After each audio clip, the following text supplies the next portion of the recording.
Hola, ¿cómo están, queridos amigos? Aquí contándoles cosillas que cuenta la historia.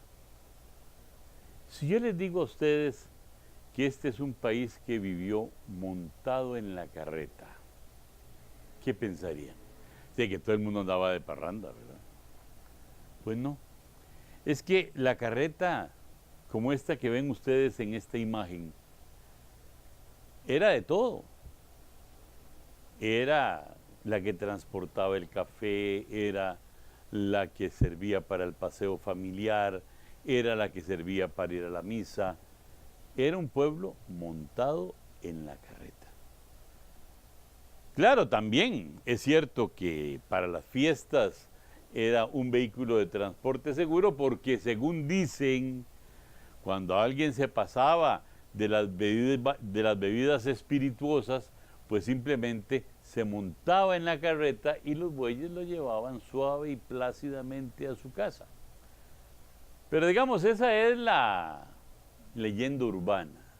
Lo cierto es que la carreta fue uno de los vehículos esenciales en el desarrollo del país.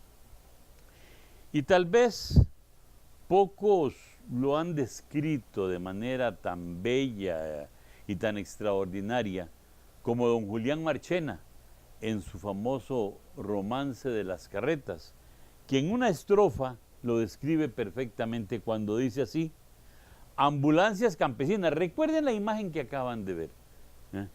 Y verán cómo esa carreta que ustedes tienen, esa imagen, es todo esto.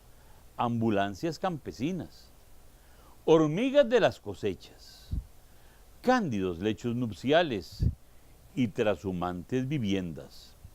Se mueven siempre sin prisa, tarde o temprano se llega, y sobre el polvo o el barro, detrás de sí solo dejan, como las almas alfines, ondulantes paralelas.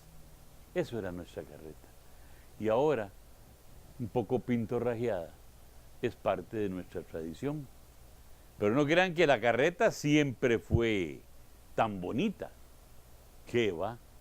Cuando era el vehículo de trabajo, o esa ambulancia campesina, o ese lecho nupcial, muchas veces no eran tan bonitas, pero sí efectivas. Al menos eso dice la historia.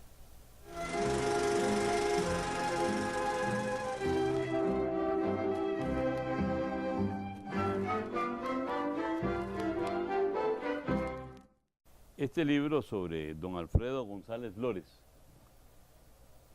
cuyo nombre lleva hoy el puente sobre el río Virilla en la autopista General Cañas, fue un libro que propició la empresa de servicios públicos de Heredia con la Universidad Nacional y también la Presidencia de la República. La idea es que la figura de don Alfredo sea conocida máximo posible por los costarricenses. Inclusive este libro se va a distribuir, tengo entendido, gratuitamente en las escuelas y colegios de la provincia de Heredia, y la empresa de servicios públicos decidirá cómo lo hará en otras partes. Y a mí me pareció una idea extraordinaria. ¿Por qué? Porque los costarricenses nos olvidamos todos los días de nuestra historia. Somos muy malagradecidos con nuestro pasado. Y claro, a mi juicio, como historiador, como profesor, yo creo que esto está hecho a propósito. Porque entre menos conozcamos nuestro pasado, más fácil es dominarnos, más fácil es imponernos costumbres, formas de ser, ideas, etcétera, que vienen de fuera en beneficio de unos pocos y en perjuicio de los muchos. Don Alfredo fue un hombre que supo imponer su criterio en uno de los momentos más difíciles de la vida del país. Tuvo la valentía de decirle a los de su clase, porque él era un miembro de la clase adinerada, era un cafetalero, era un prominente comerciante de café, etcétera. Óigame, le dijo a los de su clase que tenían que pagar impuesto de la renta. O sea que aquel dinerito que se dejaban en su bolsillo había que pagarlo ahora como impuesto en beneficio de los demás.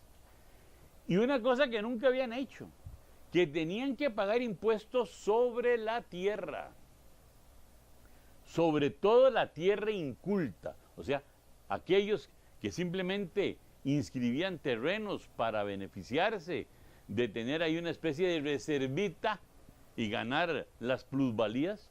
Si no lo cultivaban de algo, pagaban un impuesto más alto que aquel que lo cultivaba. Creó el primer banco del Estado. ¿Se imaginan en aquella época hablar de un banco del Estado? Bueno, creó el primer banco del Estado, el Banco Internacional, que después se transformó en el Banco Nacional de Costa Rica, el banco más grande de Centroamérica en este momento. En fin, fueron muchas las obras importantes que dejó don Alfredo González Flores.